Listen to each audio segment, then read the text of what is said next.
Hello et bienvenue dans ce nouvel épisode du podcast Allume ton biz. Un podcast pour les entrepreneurs éthiques, authentiques et audacieux ou audacieuses. Tu veux découvrir comment mettre ton business au service de ta vie et non l'inverse? Comment développer des stratégies et un état d'esprit de leader qui te permettra de cartonner tout en te respectant? Alors le podcast Allume ton biz va te plaire. Chaque semaine, je te partage des astuces, des stratégies ou bien encore des interviews d'entrepreneurs inspirants. Tout ça en lien avec l'entrepreneuriat et le mindset. Alors, éteins ton Netflix et allume ton biz pour ce nouvel épisode. Bonne écoute!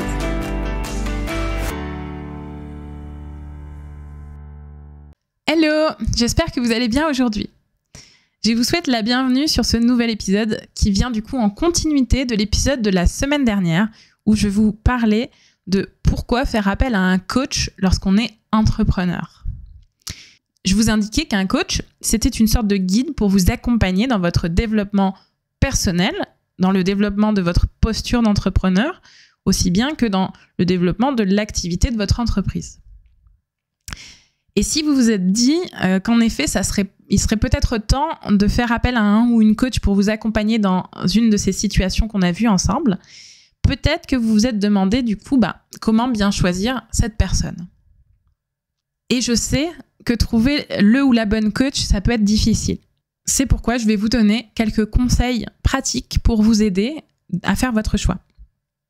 Et je vais vous parler aussi de certaines erreurs courantes du coup à éviter et des critères importants à prendre en compte pour conforter votre choix. Alors, dans un premier temps, on va voir ensemble une espèce de faux ami, une espèce de contre-intuition qu'il est important d'aller tailler avant de commencer. En gros, le coach peut vous donner une vision, mais pas vous imposer un chemin. Donc, il y a certaines personnes en fait qui disent et qui sont absolument convaincues que un coach, pour vous aider, pour vous accompagner, il doit forcément avoir passé le chemin par lequel vous êtes passé. Que, par exemple, il doit connaître absolument votre secteur d'activité ou qu'il doit forcément avoir mis en place la stratégie que vous-même, vous êtes en train d'essayer de développer, etc., etc. Et en fait, de mon point de vue, c'est complètement inexact. Et parce qu'on ne parle pas de la même chose. Et là, je vous fais référence aussi à l'épisode de la semaine dernière qui vous indiquait un petit peu les différences qu'il pouvait y avoir entre un coach et un psy ou un mentor ou un conseiller ou un formateur. En gros, un coach n'a pas besoin d'être expert de là où vous en êtes, puisqu'en fait, il considère que c'est vous qui êtes l'expert de vous-même, qui en savez plus que lui de toute façon sur qui vous êtes, où vous en êtes, la situation dans laquelle vous êtes, etc., etc., etc. Et pour étayer tout ça, pour vous montrer de façon pratico-pratique que c'est absolument faux dans la réalité. Par exemple, de mon côté, quand j'étais en formation de coach, donc en formation pour devenir coach et pour coacher des personnes et des clients payants, etc., j'ai accompagné, et pas qu'une, j'ai accompagné plusieurs personnes à avoir leur premier client payant. Alors même que du coup, moi, à cette époque, j'en avais pas. J'étais encore en formation et c'était pas encore l'étape de développement dans laquelle j'étais, ou alors moi-même, j'arrivais pas encore à avoir des premiers clients payants. Mais ça ne m'a pas empêché de coacher d'autres personnes pour elles y arriver.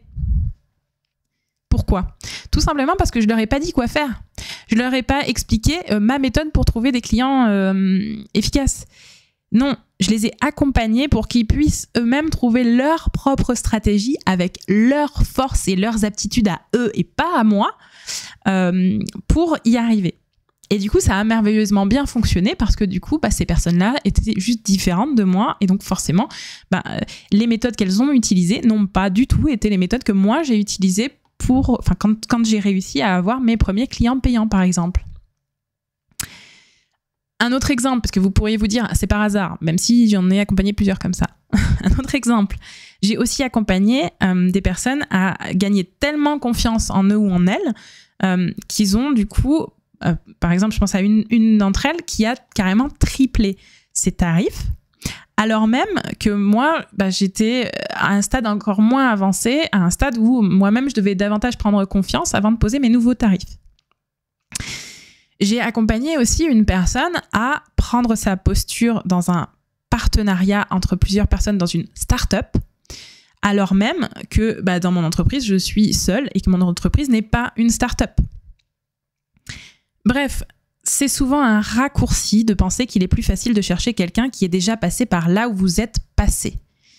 C'est un raccourci parce qu'en fait, là, vous cherchez pas vraiment un coach. En fait, vous cherchez peut-être un mentor, vous cherchez un formateur, vous cherchez un conseiller, mais vous cherchez peut-être pas forcément un coach. Pour un coach, ça n'est pas nécessaire d'être passé par là où vous en êtes passé. Et même, je vais aller plus loin dans ma réflexion, je vais même vous dire que parfois, ça peut carrément être un biais contre-productif. Pourquoi ? Tout simplement parce qu'en fait, ça peut être un biais si le coach n'est pas suffisamment professionnel et s'il a tendance à aller vous conseiller vers ceux qu'il croit juste, lui ou elle, d'expérience, alors même qu'il devrait plutôt vous accompagner, à vous guider finalement de façon neutre vers le bon endroit pour vous, mais pas pour lui ou elle. Donc si un coach tente de vous imposer à tout prix son point de vue et la méthode que vous devez absolument suivre pour y arriver, c'est qu'en fait, il ne s'agit pas d'un coach. En tout cas, pas vraiment d'un coach. Ça peut être plutôt un formateur, un conseiller ou un mentor qui cherche à vous conformer à sa propre vision de ce qui a marché du coup pour lui, mais qui ne représente peut-être pas ce qui va marcher pour vous. Peut-être, mais peut-être pas. Un coach peut, bien entendu, vous partager aussi sa propre expérience, sa propre vision des choses, son propre point de vue. Ça veut juste pas dire qu'il n'a pas le droit d'être une personne. Non. Mais par contre, en fait, s'il le fait, ça va être des éléments d'ouverture et non des éléments de fermeture de votre pensée, en gros. C'est-à-dire que finalement, quand il va exprimer son expérience, son point de vue ou ses suggestions, il va s'agir pour lui et dans la relation plutôt de créer quelque chose qui va être de l'ordre de l'inspiration pour que vous trouviez vous-même votre propre chemin, ou ça va être du coup... Mais en tout cas, ça ne doit pas du tout être ressenti comme l'obligation de suivre absolument ce pas-là, cette méthode-là, ce par quoi cette personne est passée. Non, le coach ne détient pas la vérité absolue. Le coach, comme tout le monde, il détient sa propre vérité. Et sa propre vérité, c'est pas la vôtre. Et donc, pour lui, pour un vrai coach professionnel, cette réalité-là, cette notion-là, cette limite, elle est claire comme de l'eau de roche. Donc, il ne va pas chercher, normalement, à vous imposer quoi que ce soit. Si c'est le cas, ce n'est pas un bon coach, fuyez. Donc maintenant qu'on a vu ce faux ami, on va voir les critères importants pour bien choisir votre coach avec qui vous allez pouvoir passer au stade suivant. Un des points importants, ça va être l'écoute active et la pertinence de ces questions. Si vous faites une séance de coaching et que c'est le coach qui a parlé 80% de la séance, eh bien vous n'étiez pas avec un coach. Je suis désolée de vous dire ça, mais en fait vous étiez peut-être avec un formateur, un conseiller, je ne sais pas, mais en tout cas vous étiez avec une personne qui souhaitait davantage vous transmettre son savoir, ses conseils, que vous posez des questions pour que vous avanciez. Le ou la coach pose plus des questions qu'il ne parle. C'est basique, mais c'est comme ça. Ensuite, du coup, lorsque vous parlez, le coach vous écoute vraiment. Oui, dit comme ça peut vous paraître bizarre ou ok, normal. Enfin, je le paye entre guillemets pour ça. Mais croyez-moi, vous allez voir, ça fait une différence de dingue entre une personne qui vous écoute vraiment et une personne qui vous écoute vite fait. Donc, l'un des points essentiels du coup d'un bon coach, c'est cette écoute active. Et vous allez le sentir. Lorsque vous parlez à un bon coach, celui-là, il vous écoute vraiment. Il n'est pas à ce moment-là en train de penser à sa liste de courses ou à sa prochaine peut-être formation ou je ne sais pas quoi, ou à son prochain client, le prochain appel client, etc. Non. Il est là, dans l'instant, avec vous, et il vous entend pleinement. Il entend chacun de vos mots et toutes les choses que vous dites et même que vous ne dites pas pour pouvoir en fait lui derrière rebondir dessus. Donc normalement, si vous êtes en présence d'un ou d'une bonne coach, vous allez vous sentir écouté comme très rarement vous l'avez été dans votre vie. C'est une véritable présence dans l'écoute qui est assez rare dans le monde dans lequel on est, parce qu'en fait, on est rarement écouté à ce niveau-là d'écoute. Les gens autour de nous ont plus tendance à nous écouter rapidement en écoutant leur propre nombril, et donc, c'est un peu dur en disant ça, mais en tout cas, ils vont avoir tendance à nous écouter d'une oreille tout en réfléchissant à d'autres choses, aux futures activités qu'ils ont à faire, à passer prendre les enfants à l'école, à passer prendre du pain, à peut-être demain, corriger cette faute dans cet emailing, et blablabla, etc., etc., etc. Mais ils ne sont pas vraiment là avec vous. Et cette écoute-là, cette écoute profonde, cette écoute active, c'est une des clés qui va lui permettre de poser du coup les bonnes questions. Et ça, c'est un autre critère essentiel, c'est est-ce qu'il va vous poser les bonnes questions, des questions judicieuses, des questions qui vont peut-être vous faire dire « Ah, ouais, bonne question, j'y avais pas pensé. » Ou « Mince, là, il touche quelque chose, là, ça gratouille, là, il y a un truc, là. » Ou « Ah, j'y avais pas pensé comme ça. » Ou encore « Ah, mais je m'étais jamais posé cette question-là avant. » Si vous vous dites, lors d'une séance avec un coach, une des phrases que je viens de dire, c'est que vous êtes avec un bon coach. Clairement. En fait, vous devez sentir qu'avec ces questions, il ou elle entrouvre des possibilités, qu'il entrouvre des nouvelles pistes de réflexion, qu'il casse peut-être certains schémas automatiques de pensée dans lesquels vous étiez coincé. Et bref, en gros, que vous avancez au lieu de rester enlisé. Autre critère, la bienveillance sans complaisance. Un bon coach est bienveillant. Il vous considère comme une personne pour laquelle il partage un respect mutuel. Et il va considérer que chaque personne a sa propre histoire. Il sait que vous êtes l'expert de vous-même et donc il n'y a rien à juger dans les situations qui ont pu vous amener à agir d'une façon ou d'une autre. Un bon coach saura vous motiver et vous valoriser pour avancer. Toutefois, il faut garder en tête qu'un ou une bonne coach n'est pas simplement là pour vous cirer les pompes, vous raconter combien vous êtes beau et super, et ça s'arrête là. Non, ça marche pas tout à fait comme ça. Désolée si vous cherchiez ça. En tout cas, n'allez pas chercher un bon coach. C'est pas ce que vous allez y trouver. Non. Là, en fait, si un coach qui fait ça tombe plutôt dans des schémas qui sont non constructifs. Il va participer à aider la personne sur certains aspects, mais peut-être pas autant qu'il est possible de l'aider. Et en gros, bien sûr qu'il doit valoriser son potentiel et ses ressources actuelles. Ça, c'est normal. Mais pour autant, il doit être aussi en mesure de pouvoir vous ouvrir les yeux sur des choses qui font peut-être moins plaisir, sur des choses qui grattent, sur des choses qui fonctionnent pas aujourd'hui dans ce que vous faites finalement, sur vos angles morts, sur les murs que vous êtes en train de vous prendre sans en avoir conscience. Et donc, là où le bon coach, c'est mettre le doigt parfois sur un truc qui soit sonne faux, soit fait un peu mal quand même, malgré tout. En toute bienveillance, je le répète, c'est important. Et ça va vous permettre du coup de pouvoir confronter, vous challenger, améliorer ces points sur lesquels le doigt a été mis, finalement.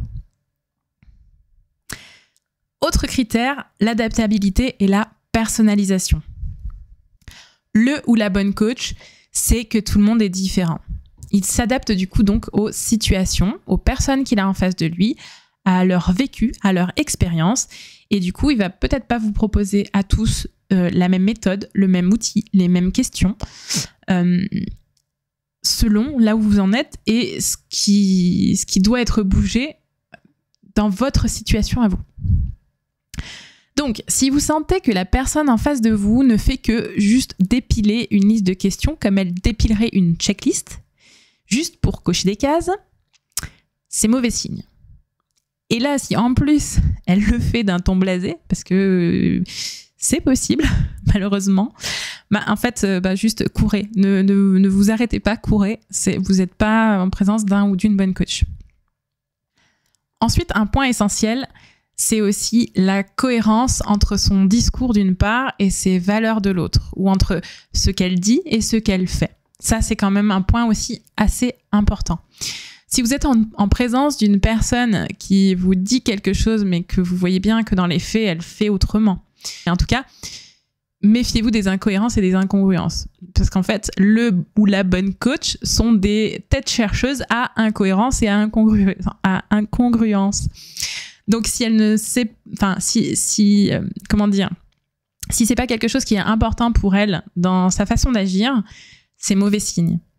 Et au-delà de ça aussi, c'est quelque chose... la cohérence entre ce qu'on dit et ce qu'on fait participe aussi à la confiance que l'on peut avoir dans une personne. Et ça, c'est important aussi. Donc, j'y reviendrai après, mais ça va participer à la confiance dans le lien que vous pouvez avoir avec votre coach. Ensuite, le cadre et la déontologie. Là, le coach va vous proposer un cadre clair à la relation, sous forme, par exemple, d'un contrat, et où il affiche clairement sa déontologie. Et de préférence, c'est plutôt et que ou, c'est-à-dire qu'à la fois, il a un contrat et une déontologie qu'il affiche clairement. S'il n'a pas de contrat, à minima, vérifiez qu'il a bien affiché sa déontologie et qu'elle vous correspond aussi, que c'est quelque chose, c'est une éthique avec laquelle vous êtes en accord. Une mission de coaching, c'est aussi donc une mission qui a un cadre, donc qui a une durée définie, contrairement par exemple à des rendez-vous chez le psy qui peuvent durer ad vitam aeternam. Enfin, en tout cas, j'exagère, mais en tout cas, qui peuvent durer des années. C'est aussi du coup une mission pour laquelle il est défini un objectif sur lequel vous souhaitez focaliser votre travail ensemble.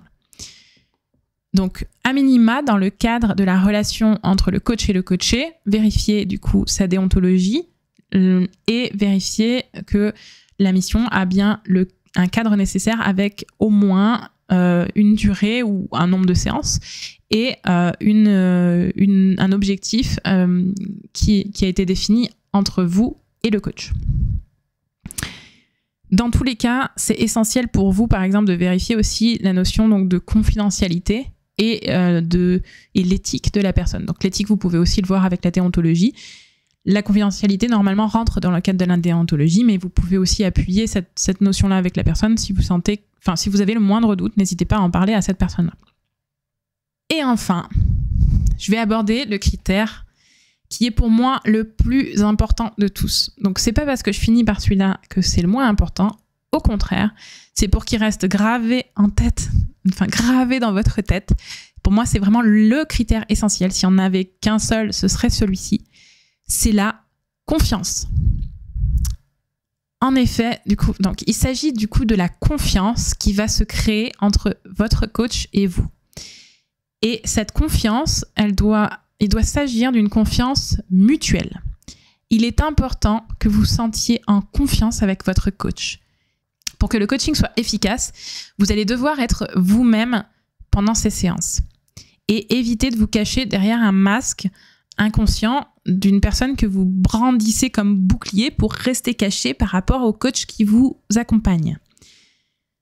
Donc, dans cette notion de confiance, vous devrez vraiment ressentir que vous pouvez être vous-même au sein du cocon qu'est la séance de coaching. Vous ne devez pas vous sentir obligé, par exemple, d'être une image miroir du coach pour soit lui faire plaisir, soit vous faire paraître mieux que ce que vous pensez être, par exemple. Vous ne devez pas non plus vous sentir tiré vers le bas. Tirer vers, par exemple, uniquement vos douleurs et vos problématiques, parce que ça n'est pas ce que vous êtes, ce n'est pas seulement ce que vous êtes, en fait, tout simplement.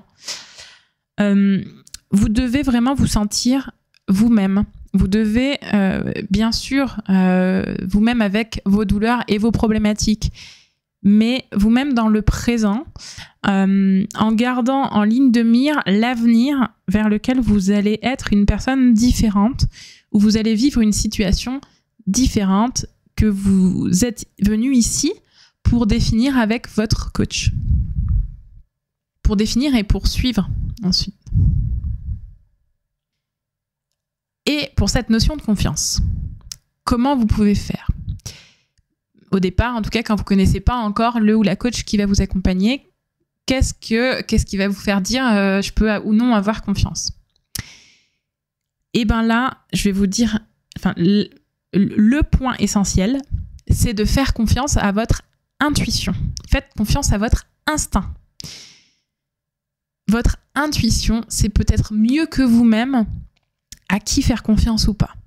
Alors, si vous avez une petite voix qui vous dit soit « oui, je peux faire confiance », c'est clair, ou soit « je sens quelque chose d'un peu mitigé, j'ai comme un sentiment un peu bizarre vis-à-vis de cette personne », écoutez-la, écoutez cette petite voix, écoutez-vous. Souvent, c'est clé, vous allez le savoir, vous allez le sentir profondément en vous. Vous posez pas trop de questions parce qu'en fait, c'est là où vous allez vous poser des questions que potentiellement, vous n'écoutez plus votre intuition. Non, écoutez vraiment cette petite voix en vous qui vous a dit à un moment donné ou à un autre quand vous êtes rentré en relation avec la personne, oui ou non, je le sens pas. Donc, en conclusion, choisir un coach, c'est d'abord et avant tout une question de confiance dans la personne qui va vous accompagner. Si vous devez vous poser une seule question pour choisir, ce serait: cette personne sera-t-elle le bon guide pour moi pour atteindre mon objectif ou pour atteindre le prochain palier de mon développement? Et c'est parce que cette notion de confiance est si importante que souvent les coachs proposent soit un premier échange gratuit pour faire connaissance, soit une première séance payante mais sans engagement, sans entamer tout de suite directement la mission de coaching, pour vous permettre à tous les deux, que ce soit au coach ou au coaché, de vérifier qu'il pourra bien se créer cette relation de confiance mutuelle entre les deux personnes pour que le coaching soit le plus efficace et impactant possible. Nous voici arrivés à la fin de l'épisode. Maintenant, vous avez toutes les cartes en main pour bien choisir votre coach, celui ou celle qui vous guidera vers votre prochaine étape ou votre prochain vous. Si cet épisode vous a plu, je vous invite à laisser un avis sur Apple Podcast ou une note sur Spotify et à partager l'épisode un maximum autour de vous. J'adore lire vos commentaires et ça m'aide vraiment beaucoup à faire connaître le podcast. Donc merci beaucoup à ceux et à celles qui ont déjà pris le temps de le faire et merci à ceux et à celles qui prendront le temps de le faire direct à la suite de cet épisode. Vous pouvez aussi recevoir mes mails chaque semaine dans lesquels vous trouverez de nouveaux conseils et astuces ou les coulisses des épisodes. Pour vous inscrire, c'est très simple, il suffit de suivre le lien en description de l'épisode. Si vous m'entendez maintenant, merci de m'avoir écouté jusqu'au bout et à bientôt pour le prochain épisode d'Allume ton bise. D'ici là, je vous souhaite une bonne journée, une bonne après-midi ou une bonne soirée selon le moment où vous m'écoutez. À très vite, bye bye.